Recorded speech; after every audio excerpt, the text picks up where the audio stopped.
Hello everyone, how are you all? I hope you all are fine. So আগতে আমি আজি শিকিম কি টু এড কিবোর্ড শর্টকাট আমি কিবোৰ্ডৰ শৰ্টকাটখিনি কেনেকৈ এড কৰিব পাৰোঁ ঠিক আছে তো ইয়াত কি দিছে you will notice that in MS Word 2007 the ribbon has taken the place of toolbars and if the appearance of the command on the ribbon is not convenient you can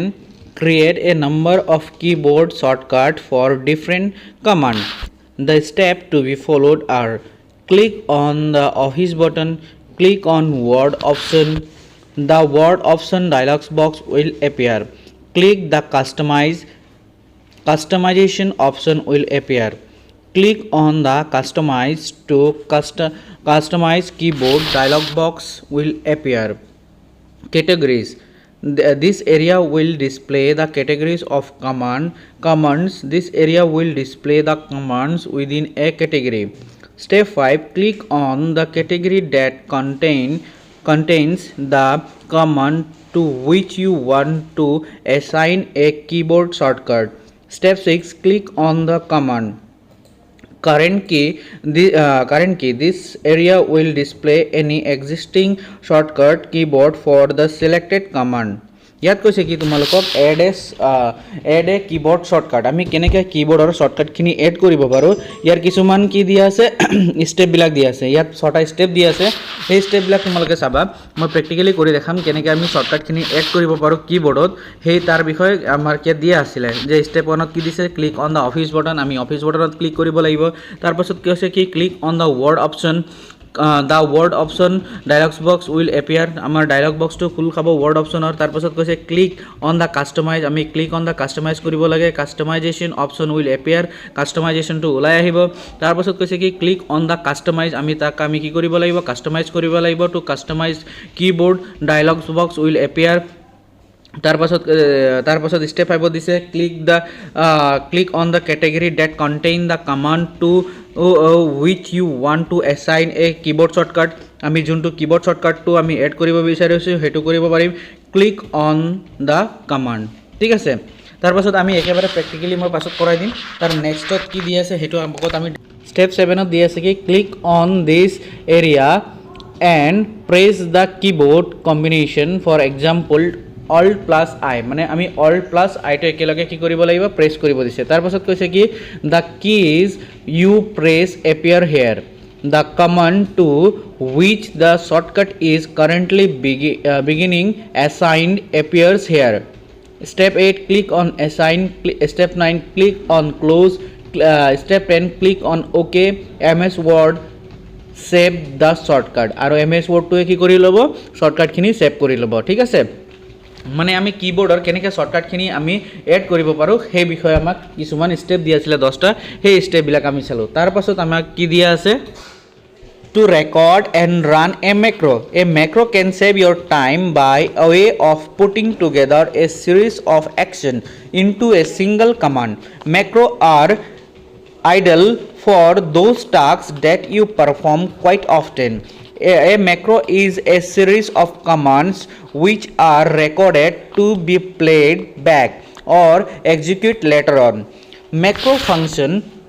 is available on developer tab which is not present by default. So first bring the developer tab in Word Windows. Bring developer tab on the ribbon. The developer tab does not appear on opening Word 2007 for the first time. Step 1 click on office button. Step 2 click on word option button. The word option dialog box appear. Step 3 click on the checkbox of show developer tab in the ribbon. Step 4 click on OK button. ইয়াত কৈছে কি macro মানে আমি record হিসাবে কি কৰিব পাৰো run macro কৰিব পাৰো তো আমাৰ ম্যাক্ৰো যেতিয়া আমি এনেবল কৰিম ম্যাক্ৰো যেতিয়া কৰিম তাৰ কাৰণে আমাক কি লাগিব ডেভেলপাৰ ট্যাবটো লাগিব ঠিক আছে তো ডেভেলপাৰ ট্যাবটো আমি ক'ত পাম ইয়াত কৈছে কি যে ডেভেলপাৰ ট্যাবটো কি হয় উইন্ডোজ 7 ত ডাইৰেক্টলি বাই ডিফল্ট আমি নাপাওঁ প্ৰেজেন্ট না থাকে বাই এই আমাৰ ম্যাক্ৰো ট্যাবটো কি ডেভেলপাৰ ট্যাবটো কি হয় তোমালোকৰ অফিস উইন্ডোজ আমি নাপাওঁ তো তাৰ কাৰণে আমি কি কৰিব লাগিব মানে কি কৰিব লাগিব step 1 to click on the Office button আমাৰ যেহেতু আমাৰ ফাৰ্ষ্টত আমি যেতিয়া ক্লিক কৰিম ডেভেলপাৰ টেবটো তেতিয়া ডেভেলপাৰ টেবটো নাপাম তো হেতুৰ কাৰণে আমি কি কৰিব লাগিব ক্লিক অন অফিস বটন আমি অফিস বটনত ক্লিক কৰিব লাগিব তাৰ পাছত কৈছে কি step 2 click on the Word option button the Word option dialog box appear যেতিয়া ডায়লগ বক্সটো এপিয়াৰ হ'ব তাৰ পাছত স্টেপ 3 কি কৈছে click on the check box আমি চেক বক্সটো চাব লাগিব to show the developer tab in the ribbon আৰু তাত আমি ডেভেলপাৰ টেবটো চাব লাগিব আৰু click on da okay button যেতিয়া আমি ওকে বটনটো কৰি দিম তেতিয়া কি হ'ব আমাৰ য'ত নেকি আমাৰ টেববিলাক থাকে ঠিক আছে যিবিলাক টেব থাকে তাত আমাৰ কি আহিব ডেভেলপাৰ টেবটো আহি যাব তাৰ পাছত কি কৈছে যে the developer tab will appear in MS Word Windows তাৰ পাছত আমাৰ ডেভেলপাৰ টেবটো আহি যাব টু ৰেকৰ্ড এ মেক্ৰো আমি কেনেকৈ ৰেকৰ্ড কৰিব পাৰোঁ মেক্ৰ'টোত ষ্টেপ 1 দিয়া আছে ইয়াত কি click on developer tab on the ribbon Step 2 click on the record macro button. Step 3 type the suitable name for the macro. A macro name must begin with a letter and should not have any space. Step 4 to enter a description type the name in this area. Step 5 now you can click on the keyboard button to assign a keyboard shortcut to the macro. The customized keyboard dialog box will appear. Step 6 to give command of the keyboard shortcut for the macro. Press and hold down the alt keys as you press a letter or number key. The area display the word unassigned. The word unassigned is not displayed. The keyboard shortcut you specify is already assigned to another command. Press the backscape key to delete the shortcut and then repeat step 6 and use a different letter or number. Step 7 click on assign button to assign the keyboard shortcut to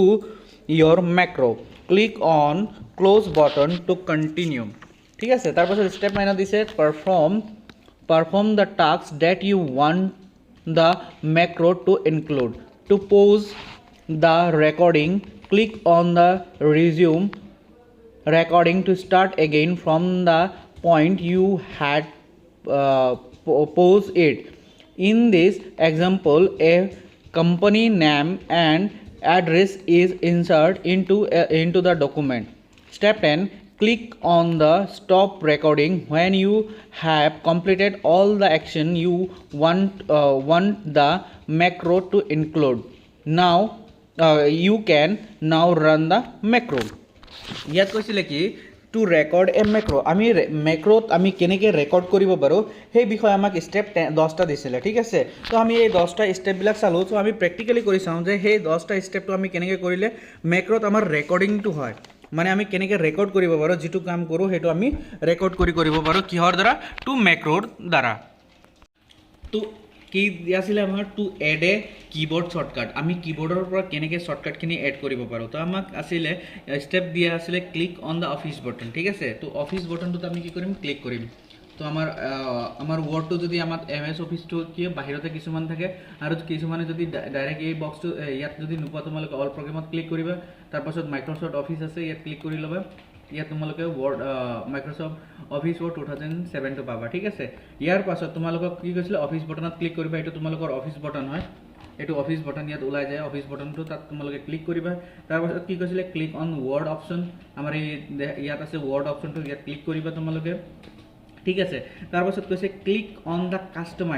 কাষ্টমাইজেশ্যন option will appear আমি ইয়াৰ পৰা কি কৰিব দিছে customise কৰিব দিছিলে customise অপশ্যনটো ইয়াত আছে তোমালোকে কাষ্টমাইজ কৰি ল'বা ঠিক আছে তাৰপাছত কি দিছিলে ষ্টেপ 6ত click on the categories that contain the command to which you want to assign a keyboard shortcut আমি ইয়াৰ পৰা কি কৰিব কৈছিলে যে কাষ্টমাইজ কেটেগৰি কৰিব দিছিলে ঠিক আছে কাষ্টমাইজ কৰিলোঁ ইয়াত চোৱা তোমালোকে কেটেগৰি পাই গ'লা কমাণ্ড পাই গ'লা ঠিক আছে তোমালোকে তাৰ কাৰণে কি শ্বৰ্টকাট তোমালোকে ইউজ কৰিব বিচাৰিছা সেইটো তোমালোকে নিজে কৰি ল'ব পাৰা ক্লিক অন দ্য কমাণ্ড আমি কিন্তু কমাণ্ড আছে ইয়াত ধৰি লোৱা সাপোজ মোৰ মেক্ৰৰ কাৰণে ঠিক আছে মেক্ৰৰ কাৰণে মই কিবা এটা দিব বিচাৰিছোঁ তো ইয়াত লিখা আছে প্ৰেছ নিউ শ্বৰ্টকাট কি ইয়াৰ কাৰণে আমি যদি কিবা প্ৰেছ নিউজৰ ফালেদি শ্বৰ্টকাট কি যদি দিব বিচাৰিছোঁ সেইটো তোমালোকে কৰি ল'ব পাৰিবা বাকি ষ্টেপবিলাক দি আছে মই ইমান ষ্টেপখিনি বুকছৰ মতে নাযাওঁ তোমালোকে নৰ্মেলি কৰিব পাৰা ইয়াৰ ভিতৰত তোমালোকৰ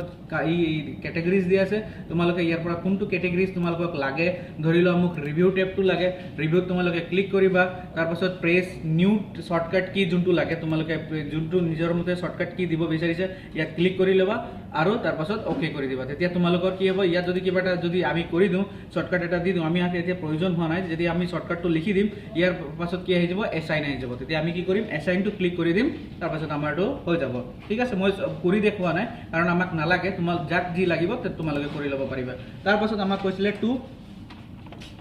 তাৰপাছত দি আছিলে কি to record to run macro ঠিক আছে তো ৰেকৰ্ড আমি কেনেকৈ মেক্ৰ কৰিব পাৰোঁ ঠিক আছে তাৰ কাৰণে আমাক কি লাগিছিলে ডেভেলপাৰ কি লাগিছিলে তো ডেভেলপাৰ কিটো আমাৰ কি হয় ডেভেলপাৰ টেবটো আমাৰ কি হৈ থাকে ইয়াত চোৱা আমাৰ টেবৰ ভিতৰত home tab insert page layout reference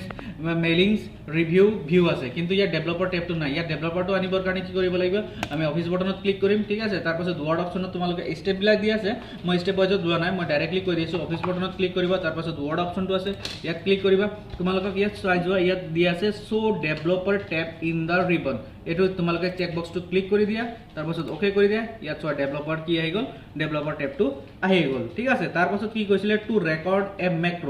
ঠিক আছে আমি কেনেকৈ ৰেকৰ্ড মেক্ৰ কৰিব পাৰোঁ তাৰপাছত আমাক দি আছিলে ষ্টেপ 1ত click on the developer tab on the ribbon আমাৰ যোনটো ডেভেলপাৰ টেব আছে সেইটোক আমি কি কৰিব আছে ক্লিক কৰিব দিলে ঠিক আছে তাৰপাছত দিছে click on the record মেক্ৰ button ইয়াত চোৱা তোমালোকৰ ক'ৰবাত লিখা আছে মেক্ৰ ৰেকৰ্ড বটন তো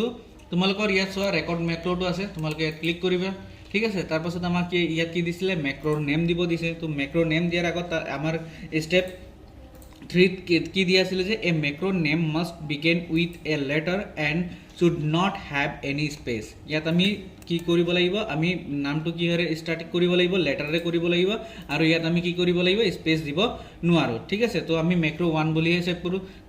তাৰপাছত তোমালোকে ডেছক্ৰিপশ্যনত কিবা এটা দিলা ঠিক আছে মই ডেছক্ৰিপশ্যনত কিবা এটা দিলোঁ নাম কিবা এটা লিখিব পাৰা তোমালোকে ডেছক্ৰিপশ্যনত তাৰপাছত তোমালোকে অ'কে কৰি দিবা তাৰপাছত তোমালোকে ইয়াত কি হৈ যাব তোমালোকে ইয়াত যিটো বস্তু টাইপ কৰিবা ইয়াত চোৱা তোমালোকৰ কি হ'ব ৰেকৰ্ডিং হৈ থাকিব ষ্টপ ৰেকৰ্ডিং কৰিব পাৰা ব্ৰাউজ ৰেকৰ্ডিং কৰিব পাৰা ঠিক আছে তো তোমালোকে কি কৰিবা